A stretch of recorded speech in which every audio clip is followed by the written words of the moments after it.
Halo rekan-rekan semua, semoga dalam keadaan sehat dan bersemangat. Sebelumnya selamat malam kepada Bapak atau Ibu dan rekan-rekan semua. Perkenalkan, nama saya Wilson Mateotan, mahasiswa dari BINUS Online dengan nomor induk 27024197174. Pada kesempatan kali ini, saya ingin mengajak kita berdiskusi mengenai salah satu topik penting di dalam manajemen proyek, yaitu scope management yang kita pelajari di chapter 3. Fokus bahasan saya adalah mengapa project scope sangat penting ditentukan sebelum project dimulai, serta apa saja elemen yang perlu diperhatikan di dalam project scope tersebut.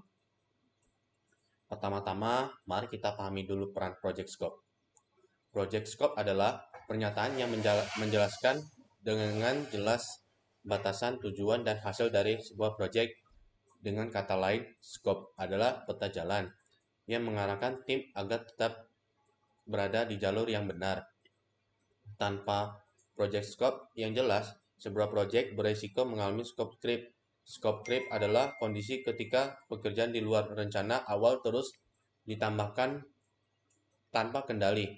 Dampaknya, biaya bisa membengkak, jadwal mundur, bahkan hasil akhir tidak sesuai harapan. Sebagai contoh, bayangkan sebuah tim IT ditugaskan membuat aplikasi mobile sederhana untuk manajemen keuangan pribadi. Namun, di tengah jalan, klien menambahkan fitur e-commerce, integrasi pembayaran internasional, bahkan dashboard analitik. Jika tidak ada scope yang jelas, sejak awal, tim akan kewalahan, anggaran habis, dan waktu pengerjaan bisa berlipat ganda. Selain menghindari scope creep, penetapan project scope juga bermanfaat untuk menyamakan persepsi antara tim project dan stakeholder. Dengan adanya scope, semua pihak tahu apa yang akan dikerjakan, apa yang tidak akan dikerjakan, serta hasil apa yang diharapkan. Ini sangat penting untuk meminimalkan miskomunikasi. Selain itu, project scope juga membantu dalam perencanaan sumber daya, baik itu tenaga kerja, biaya, maupun waktu. Dengan begitu, pengendalian project jadi lebih terstruktur dan efisien. Sekarang, mari kita bahas elemen-elemen utama yang perlu diperhatikan di dalam project scope. Yang pertama ada objektif. Tujuan utama dari project yang menjelaskan apa yang ingin dicapai.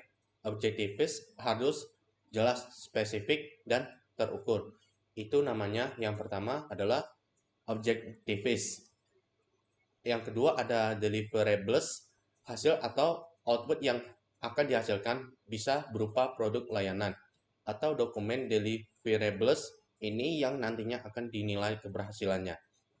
Yang ketiga, requirements, persyaratan teknis maupun non-teknis yang harus dipenuhi, misalnya standar, kualitas, spesifikasi, sistem, atau regulasi yang berlaku.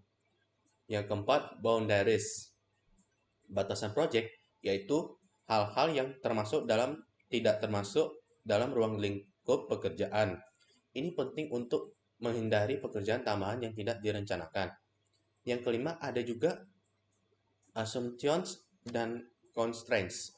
Assumptions adalah asumsi dasar yang kita anggap benar untuk menyusun perencanaan. Constraints adalah kendala nyata seperti keterbatasan waktu, biaya sumber daya, atau aturan hukum yang membatasi ruang gerak proyek. Acceptance kriteria yang keenam, standar atau kriteria bagaimana hasil proyek bisa dinilai diterima oleh stakeholder.